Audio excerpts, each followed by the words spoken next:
প্রিয় বন্ধুগণ, আত্মিক বাক্য চ্যানেলের পক্ষ থেকে আপনাদের প্রত্যেককেই স্বাগতম জানাই।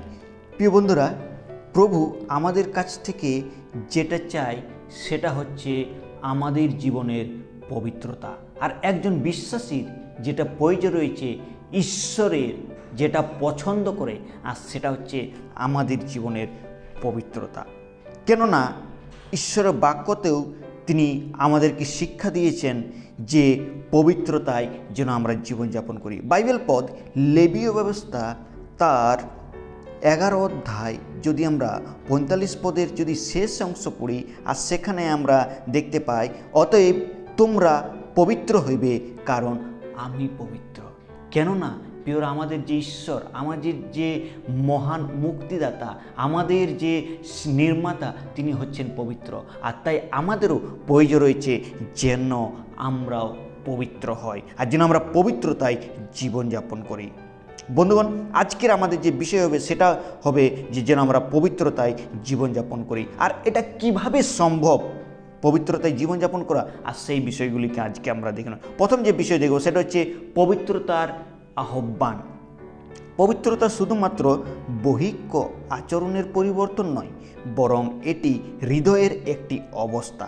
ঈশ্বর আমাদেরকে ডেকেছেন পবিত্রতায় জীবনযাপনের জন্য, যেন আমরা জীবনযাপন করি পবিত্রতায়। আমাদের আচার ব্যবহারের দ্বারা, আমাদের জীবনযাপনের দ্বারা, আমাদের জীবনশৈলীর দ্বারা যেন আমরা অন্যদের কাছে প্রকাশ করতে পারি যে তিনি আমাদেরকে পবিত্রতায় আহ্বান করেছেন। বিশেষ করে প্রথম থেসলোনিকীয় তার 4 অধ্যায় যদি 7 পদে দেখি, আর সেখানে এরূপ লেখা আছে, কারণ ঈশ্বর আমাদিগকে অসুচিতার নিমিত্ত নয় কিন্তু পবিত্রতায় আহ্বান করেছেন। প্রিয় বন্ধুগণ, আমাদের মহান ঈশ্বর আমাদেরকে আহ্বান করেছেন পবিত্রতায়।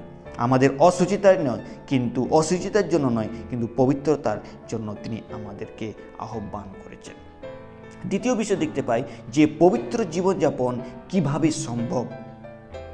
আমাদের নিজেদের শক্তিতে পবিত্র হতে আমরা পারি না, আর এটি খুব কঠিন যে আমাদের নিজেদের শক্তিতে বা সামর্থ্যতে আমরা পবিত্র হতে পারি, কিন্তু প্রভু যীশু খ্রিস্টের মাধ্যমে আমরা তা অর্জন করতে পারি। গালাতীয় তার 2 অধ্যায় যদি আমরা 20 পদে আসি, আর সেখানে একটা বিষয়কে বলা হয়েছে, খ্রিস্টের সহিত আমি ক্রুশারোপিত হইয়াছি, আমি আর জীবিত নেই, কিন্তু আমাতে জীবিত আছেন। আর এখন মাংস থাকিতে আমার যে জীবন আছে, তাহা আমি বিশ্বাসে, ঈশ্বরের পুত্রের বিশ্বাসেই যাপন করিতেছি। তিনি আমাকে প্রেম করিলেন এবং আমার নিমিত্তে আপনাকে প্রদান করিলেন। প্রিয়রা, এখানে আমরা দেখতে পাই বিশেষ করে খ্রিস্টে আমাদের মধ্যে বাস করে। তো খ্রিস্ট আমাদের মধ্যে জীবনযাপন করছে এবং আমাদের মধ্যে বাস করছেন, আর তাই আমরা সেই তার নিমিত্তে এই আশ্চর্য কাজটাকে করতে পারি। তৃতীয় বিষয় যেটা হচ্ছে যে পবিত্র জীবনযাপনের আশীর্বাদ। যে পবিত্র জীবনযাপনের ফলাফলটা কি হবে আমাদের জীবনে।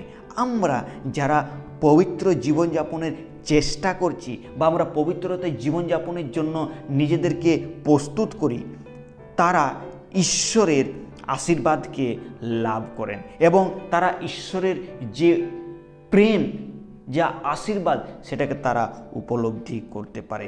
মথি লিখিত সুসমাচার 5 অধ্যায় যখন আমরা 8 পদে আসি, সেখানে লেখা আছে, ধন্য যাহারা নির্মলান্তকরণ, কারণ তাহারা ঈশ্বরের দর্শন পাইবে। তো আমরা যদি পবিত্রতায় জীবনযাপন করি, সত্য হৃদয়ে, সম্পূর্ণ হৃদয়ে, নির্মল অন্তঃকরণে যদি আমরা সেই পবিত্রতায় জীবনযাপন করি, তাহলে ঈশ্বর আমাদের বড় আশীর্বাদ দেবেন। সেই আশীর্বাদটা কি? ঈশ্বরের দর্শনকে আমরা পাবো, তাকে আমরা দেখতে পাবো, আর তার দর্শনে আমরা থাকবো। আর এর থেকে বড় কি হতে পারে? প্রিয়রা, আপনি কি পবিত্রতায় জীবনযাপন করতে চান? আপনি কি চান যে ঈশ্বরের কাছে আপনিও পবিত্রতায় জীবনযাপন করতে চান? তাহলে কমেন্ট বক্সে আমেন লিখতে ভুলবেন না। আপনি যদি চান যে আমি সেই পবিত্রতায় জীবনযাপন করতে, প্রভু যিশুর আশীর্বাদকে যদি আপনি পেতে চান, তাহলে আপনি পবিত্রতায় জীবনযাপন করুন।